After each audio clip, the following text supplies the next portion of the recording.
నాగేశ్వరి,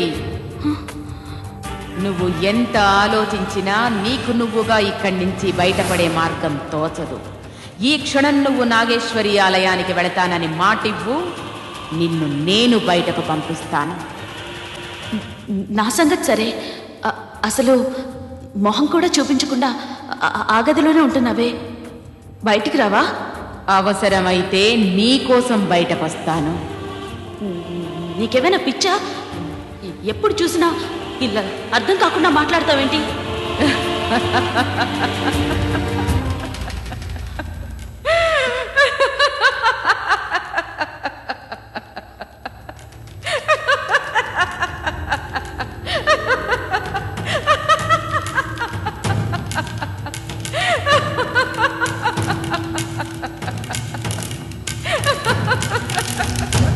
ఎందుకలా నవ్వుతున్నావు? నువ్వు పిచ్చిదానివని నిన్నిక్కడ పడేశారు. నువ్వు నన్నే పిచ్చిదానివంటున్నావు. అది తలుచుకొని నువ్వు పిచ్చిదానవు కాదని నాకు తెలుసు. నువ్వు సర్పవనానికి వెళతానంటే నిన్ను నేను బయటకు పంపుతానా? నాగేశ్వరి,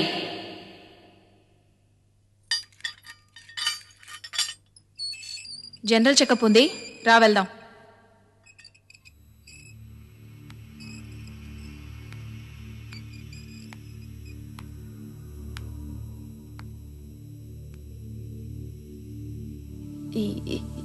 ఈవిడ బయటికి రాదా? ఇదో పిచ్చిది, దీనికి ఇష్టం ఉంటే వస్తుంది, లేకపోతే లేదు. నువ్వు పదా.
స్వామి, నన్ను ఇక్కడికి ఎందుకు పిలిపించారు? శివుడాజ్ఞ లేనిదే చీమైనా కుట్టదంటారు. అలాగే ఈ తల్లి నాగేశ్వరీదేవి అనుగ్రహంతోనే నువ్విక్కడకు వచ్చావు అంటే నమ్ముతావా? స్వామి, నేనిప్పుడు చాలా అయోమయ స్థితిలో ఉన్నాను. నాకు భక్తి విశ్వాసాలున్నాయి, కానీ నేను ఆ దైవలీలల్ని స్వయంగా చూసెరగను. అలాంటిది ఈ ఊరి నదీ జలానికి నా సహోద్యోగి బలవడం జీర్ణించుకోలేకపోతున్నాను. ఇది దైవశక్తా లేక? దైవశక్తి నాయన. నువ్వు చేపట్టిన కార్యం మంచిదే, కాని అది దైవంతో ముడిపడి ఉంది. నేను నదిలో బోరువెల్ వేయడానికి దైవానికి ఉన్న సంబంధం ఏమిటో నాకు అర్థం కావడం లేదు. ఈ ఊరి నదిలో ఈ తల్లి స్వర్ణ విగ్రహం ఉంది. అది ఎన్నో ఏళ్లుగా అక్కడే ఉంది. అది ఈ ఆలయానికి చేరేంత వరకు ఆ శక్తులు అక్కడే నిక్షిప్తమై ఉంటాయి. అయితే నేను ఆ పని పూర్తి చేయలేనా? అది తప్పకుండా పూర్తి చేస్తావు. కానీ అది నీ ఒక్కడి వల్ల మాత్రం కాదు. నువ్వు సతీ సమేతుడివై కార్యాన్ని తలపెట్టు. ఆ తల్లి నిన్ను ఆశీర్వదిస్తుంది. నేను బ్రహ్మచారిని స్వామి. నీకు కళ్యాణ ఘడియలు దగ్గర పడ్డాయి. ఆగదు, తప్పకుండా జరుగుతుంది. వెంటనే పెళ్లికి సిద్ధంగా ఉండు. స్వామి, నేను అమ్మాయిని ఇష్టపడ్డాను. వాళ్ళ ఇంట్లో వాళ్ళకి నేను నచ్చానో లేదోనని నా అనుమానం. ఏం భయం లేదు. నువ్వు తప్పకుండా ఇంటికి అల్లుడు అవుతావు. అదే ఈ తల్లి ఆలోచన. ఈ తల్లి సన్నిధిలో చెప్తున్నా, కళ్యాణ ఘడియలు నిన్ను వెతుక్కుంటూ వస్తున్నాయి. వెళ్ళిరా. అంతా ఈ తల్లి ఆశీర్వాదం.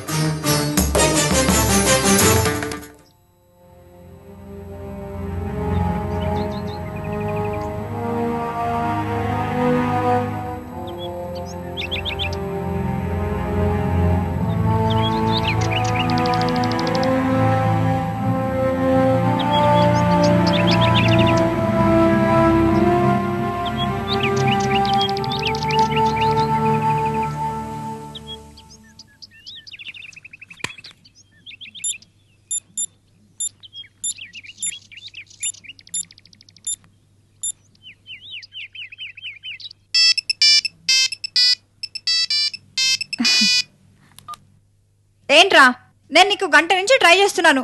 మొబైల్ ఆఫ్ చేసి పెట్టి ఎక్కడికి వెళ్ళావు? గుడికెళ్ళాను. ఏంటి, మన పెళ్లి గురించి అప్లికేషన్ వేయడానికా? ఆ వెయ్యాల్సిన అప్లికేషన్ ఏదో మీ అమ్మా నాన్నల దగ్గర వేసొచ్చానుగా. నేను వెళ్ళింది వేరే పని మీద. కానీ అక్కడికి వెళ్ళిన తర్వాత మన పెళ్లి ఆలోచన కూడా వచ్చింది. ఏంట్రోయ్, పెళ్లి గురించి అంత సీరియస్ గా లెక్చర్ ఇస్తున్నావు? కొంపదీసి వెంటనే పెళ్లి చేసుకుందామని అనవుగా? అంటాను, అందుకే ఫోన్ చేశాను. అవును, నీ ఫైనల్ ఎగ్జామినేషన్స్ ఎప్పుడు పూర్తవుతాయి? దానికి ఇంకా బోల్డ్ అంత టైం ఉంది. అయినా మన పెళ్లికి ఏంటంత తొందర? అవతల మా అక్కయ్యకి పెళ్ళి అవ్వాలి, ఆ తర్వాతే మన పెళ్లి. మీ అక్కయ్యకు కూడా ఓ మంచి కుర్రాన్ని చూసి 2 పెళ్లిళ్ళు ఒకేసారి కానిద్దాం. అసలు పెళ్లికి ఇంత తొందర పడుతున్నావేంటి? మైత్రి, నేను నీ ఊరెందుకు వచ్చానో నీకు తెలుసు కదా. కానీ నేను తలపెట్టిన కార్యం జరగకుండా అడుగడుగునా ఆటంకాలు ఎదురవుతున్నాయి. అందుకు కారణం ఏంటని ఊరి సన్యాసిని అడిగితే, నేను సతీ సమేతంగా వస్తే తప్ప కార్యం నెరవేరదని అంటున్నారు.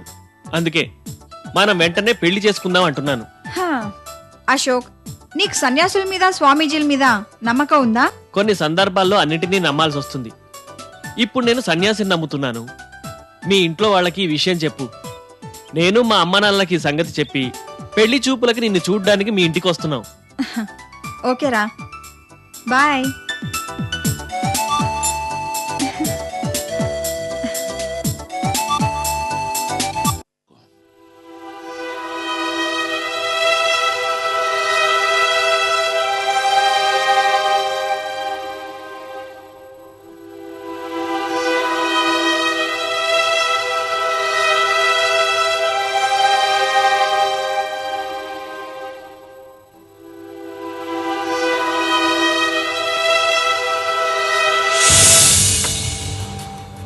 నాగేశ్వరి, నువ్వా నాగేశ్వరీదేవి పేరు పెట్టుకొని కూడా నేను చెప్పేది నమ్మడం లేదు కదూ?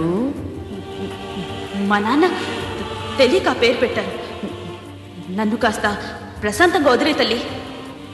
మీ నాన్న నీకు ఆ పేరు పెట్టడం కాదు, ఆ తల్లి నాగేశ్వరి తన పేరుని మీ నాన్న రూపంలో వచ్చి పెట్టి వెళ్ళింది.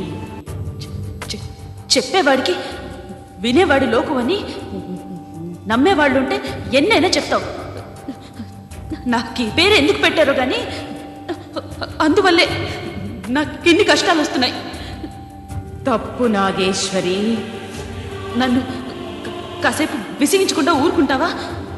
నేను ప్రార్థన చేసుకోవాలి.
పోయినా నా మాంత్రిక శక్తులు నీకు ఏదో ఒక రూపంలో సహాయం చేస్తుంటాయి.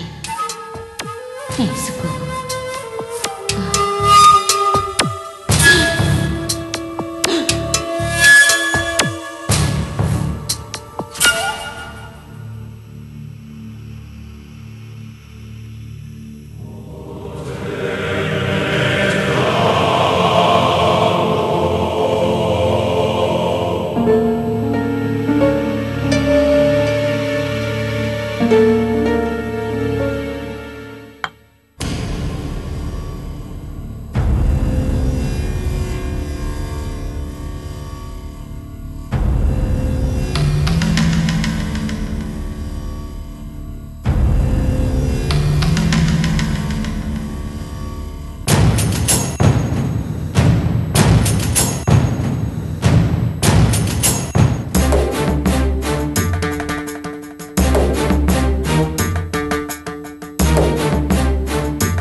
అమ్మాయి, నీ పేరేమిటి?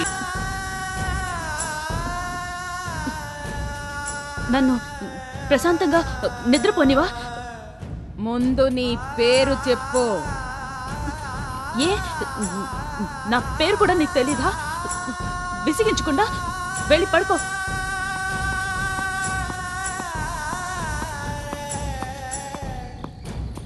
నీ పేరేమిటి?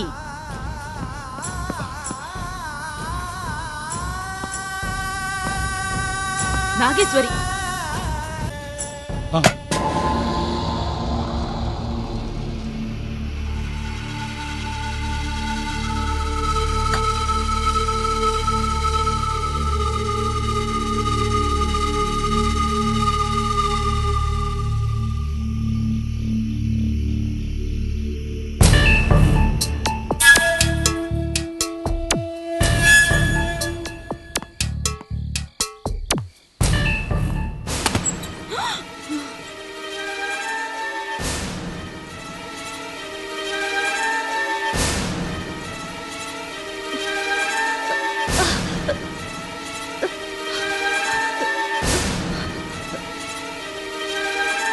డాక్టర్, ఇది నిజం చెప్పించడానికి ఇచ్చే ఇంజెక్షన్ కదా, ఇది ఇస్తున్నారేంటి?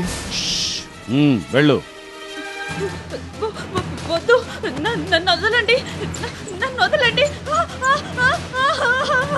చెప్పు, ఆ నిధి ఎక్కడుంది? నిదా? ఏ నిధి? నీకు తెలీదా?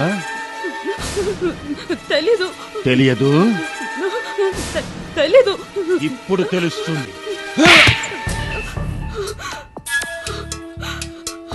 చెప్పు, చెప్పవే. నాకు తెలీదు. నన్ను కొట్టకు.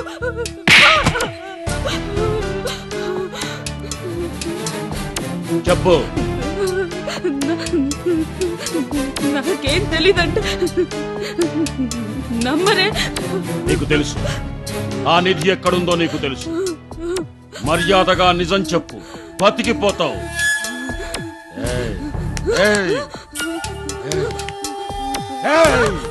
నిజం చెప్పు. నిజంగా నాకేం తెలీదు. చూడు, ఆ నిధి ఎక్కడుందో చెబితే అందులో సగం నీకు వాటా ఇస్తాను. చెప్పు చెప్పు చెప్పు.